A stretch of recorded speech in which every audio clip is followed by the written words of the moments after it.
The Global Carbon Project Office every year diligently does the carbon budget and puts out a very detailed report in one of the European journals, typically led by Pierre Friedlingstein.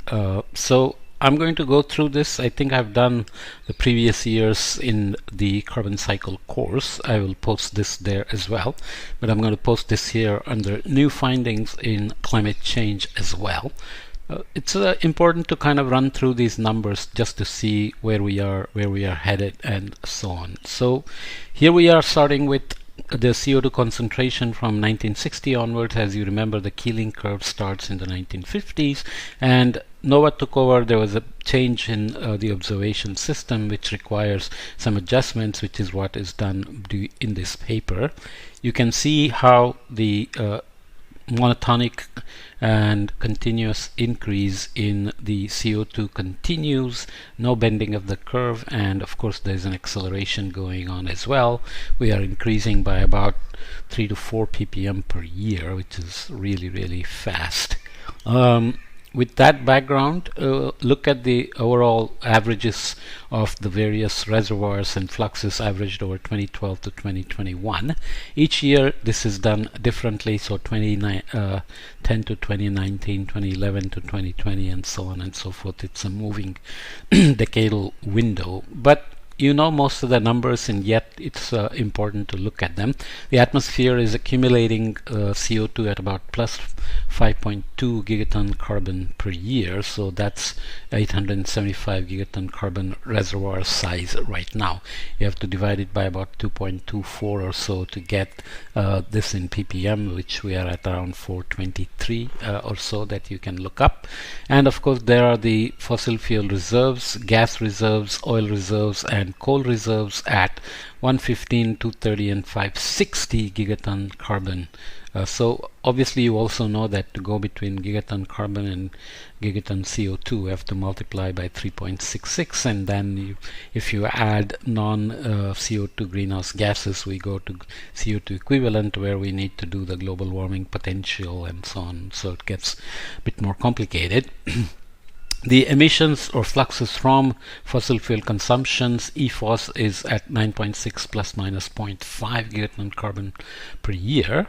And you have soils storing 17 gigatons, permafrost storing 1400 gigatons, and fluxes between these is obviously a large number, and there is a small difference that results in land use change contribution to the emissions, whereas there is a land sink component which takes up 3.1 plus minus 0.6 gigaton carbon, and vegetation above ground stores 450 gigaton carbon, which of course is a very dynamic pool in terms of the wildfires and so on, droughts, and that's even earthquakes and so on that continue to change these numbers, but we generally average over a decade, so we have longer the average, better the kind of handle on these numbers. Rivers and lakes have some amount which is not mentioned here. Coasts store 10 to 45 gigaton carbon, and subsurface sediments. Oceanic carbon, of course, dissolved inorganic carbon is a massive pool at 37,000 gigatons. Marine biota has a tiny amount at 3 gigaton carbon, so you can compare this and this. Typically the standing stocks in vegetation and marine biota is not large, and ocean also has a flux in and out. The net is about 2.9 gigaton carbon uptake by the ocean. Okay, so these are the most important numbers. When you do all this, you still end up with a budget imbalance of minus 0.3 gigaton, which is obvious in this figure, which you have seen before elsewhere. So go back to 1850, from where we consider the beginning of the Industrial Revolution, basically because that's where we have the best instrumental records and other estimates. So you are looking at sources now in gigaton carbon per year of CO2 flux. obviously we have a good handle on emissions from fossil fuels, but land use change tends to have uncertainties, as we saw here. But nonetheless, you can see that there is a land use change source adds to the fossil fuel, and there is the net source, and then there are the sinks, which include the ocean uptake, land use, land sink, and then what accumulates in the atmosphere.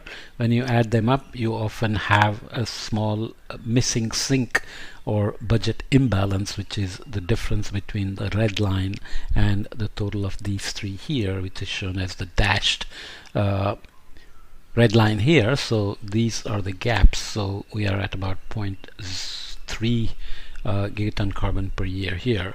It's of course important to look at the cumulative carbon emissions as well since 1850 and their partitioning, because we know that the cumulative carbon now determines additional warming with each ton of CO2 added, and this is important also to kind of keep estimating the room we have left in the carbon budget to reach the global warming targets of 1.5 or 2 degrees C by 2100 with the 67% probability that we talk about. So obviously cumulative carbons are growing for fossil fuels very rapidly, as well as land use, and then fortunately ocean and land continue to take up more.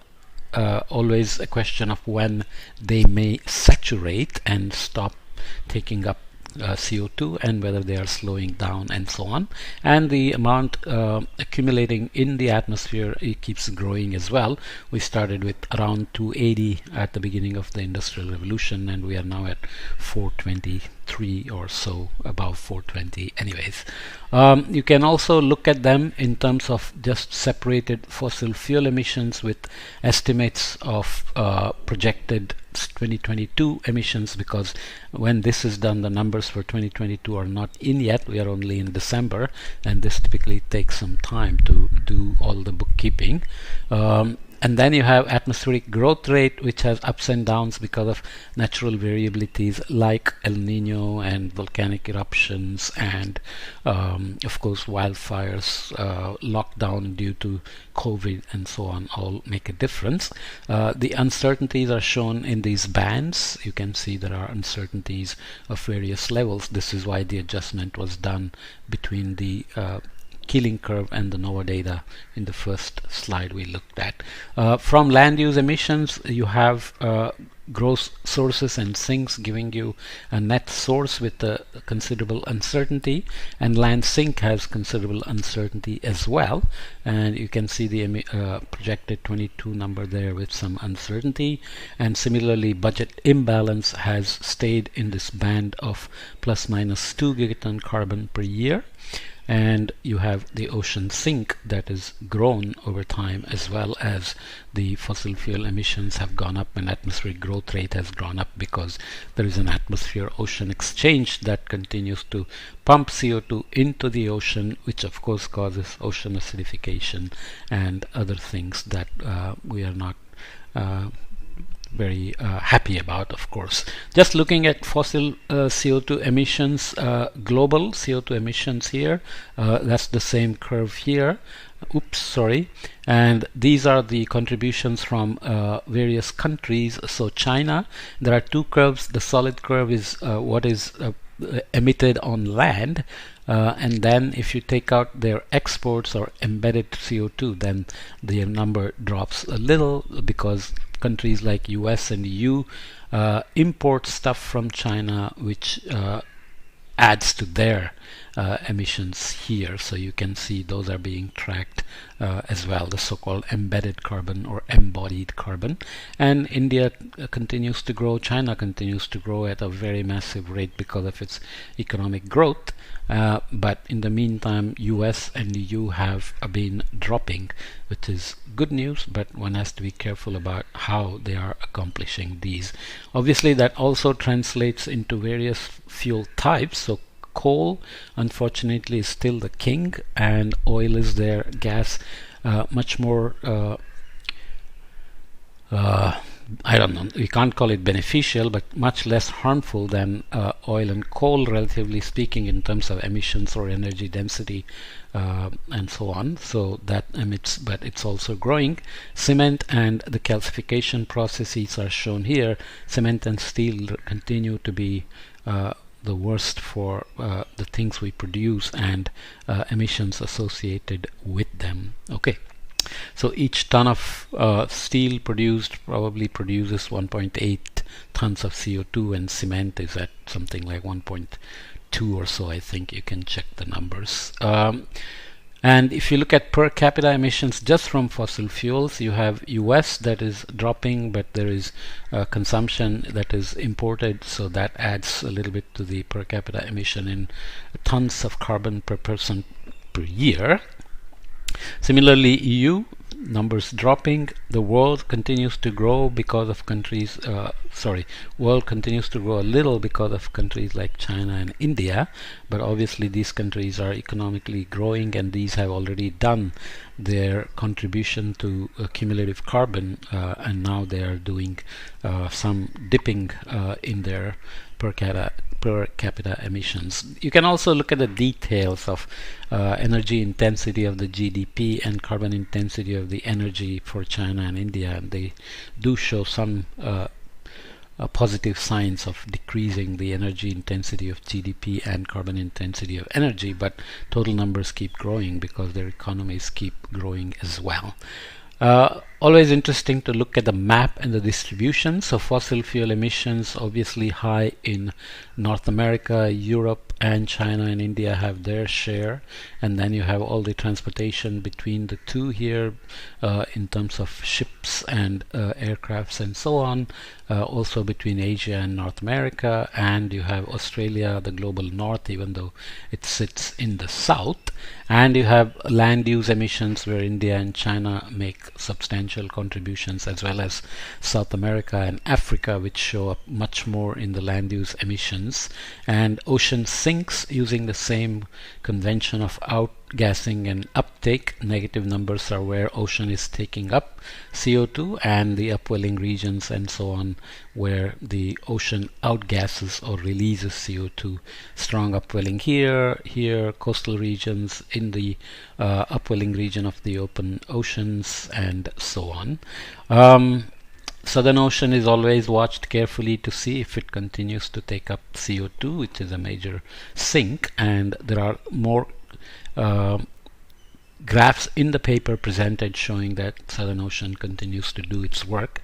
And there are the land sinks, and China and India have had some record of increasing the green cover, even though there are distinctions to be made whether they come from forests or agriculture and so on.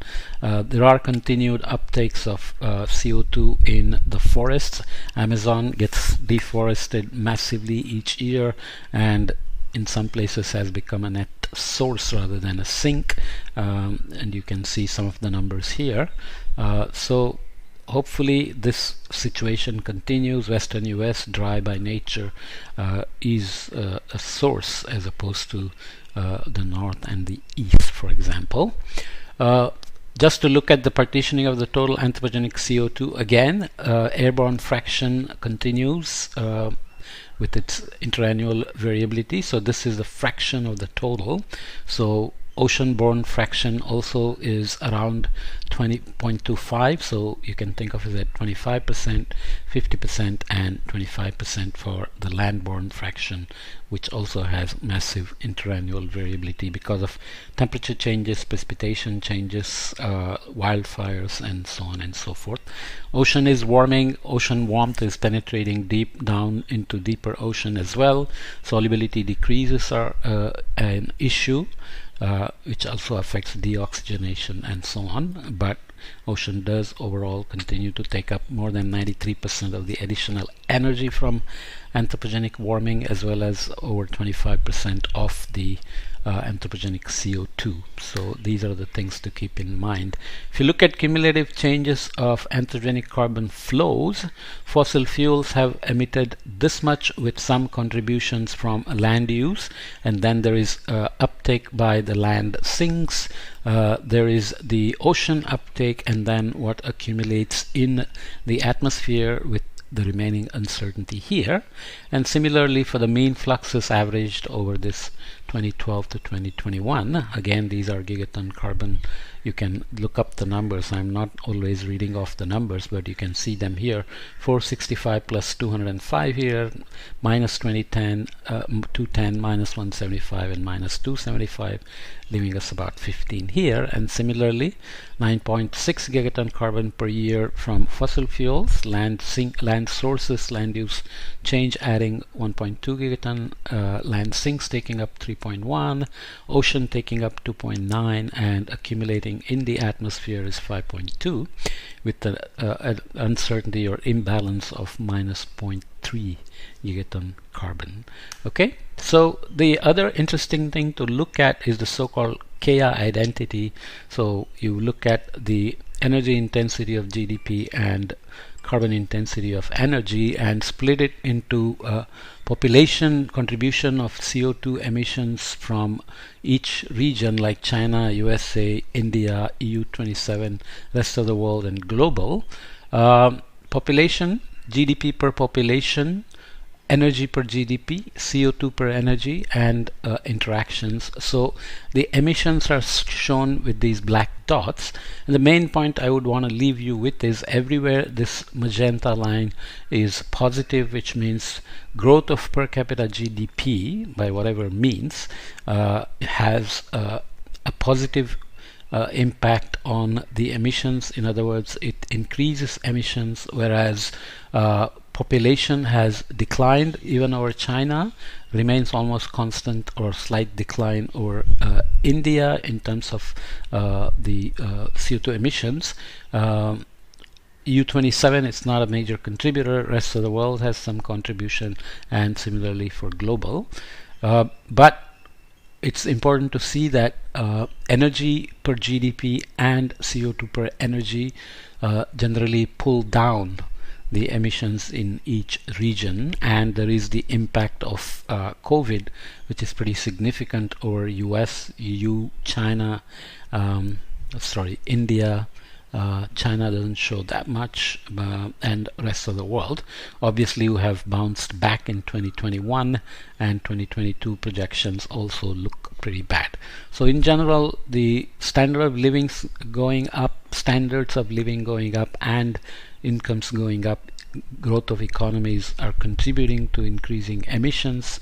But the good news is that GDPs are growing with less consumption of energy, and energy is being produced with lesser emissions. But obviously, if you remember the first curve, CO2 is still increasing, so obviously we have a long way to bend that curve and start reducing emissions, because all the future projections of net zero, decarbonization, 1.5 degree, 2 degree C target, and so on depend on these technological promises of CCUS, carbon capture, utilization and sequestration, and bioenergy and carbon capture and sequestration, and so on. So those have to scale up, but in the meantime the energy intensity of GDP and carbon intensity of energy have to keep coming down. That eventually we will need negative emission technologies to actually start hitting net zero targets that everybody's announced. Okay, let's leave that there.